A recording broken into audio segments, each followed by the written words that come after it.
எதையாச்சும் பண்ணி ஒரு இதாச்சும் ஒண்ணு சம்பாதிச்சா முக்கிய அறிவிப்பு ஏதோ போட்டுருந்தா. முக்கிய அறிவிப்பா? ஆமா, முக்கிய அறிவிப்பு பரிசு தொகை 10 லட்சம். இந்த வகை சைக்கிளை நீங்கள் வைத்திருந்தால் எங்களிடம் எடுத்து வந்து கொடுக்கவும். முக்கிய அடையாளங்கள்: பேட்டரியுடன் கூடிய முகப்பு விளக்கு இருக்க வேண்டும், பின் இருக்கை கட்டாயமாக இருக்க வேண்டும், தொடர்புக்கு. தம்பி, ஐயோ 10 லட்சம் பரிசு. எங்க தாத்தா இந்த சைக்கிள் தானே ஓட்டிட்டு இருந்தா. அப்படி என்ன நான் போயிட்டுறேன். ஏய், என் தாத்தா என்னைக்கு அழிஞ்சு போனா அன்னைக்கே இந்த சைக்கிள் அழிஞ்சு போச்சுடா. உங்க வீட்டுல இருக்கா உங்க தாத்தா ஓடின சைக்கிள்? பழசு எல்லாத்தையும் போட்டு புதுசா கார் வாங்கிட்டோம்னா நாங்க. அப்படியா? என் வீட்லயும் பைக் தான் இருக்கட்டே. உன் வீட்டுல?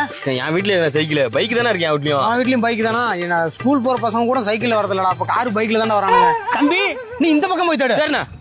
தம்பி, நல்லா நான் வச்சுக்க, நீ இந்த பக்கம் போய் தேடு.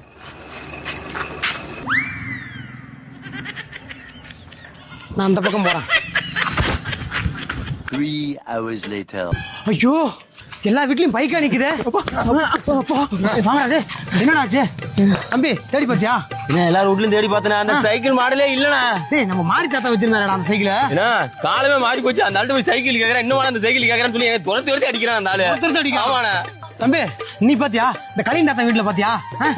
அவர் வீட்டுக்கு முன்னாடி 3 சைக்கிள் நிறுத்திருப்பார்ல, அந்த இடத்துல பைக் தானே நிறுத்திருக்காரு. அவரும் முடியாம படுத்து கிடக்குறாருண்ணா. அவனும் முடியாம படுத்திருக்கானா?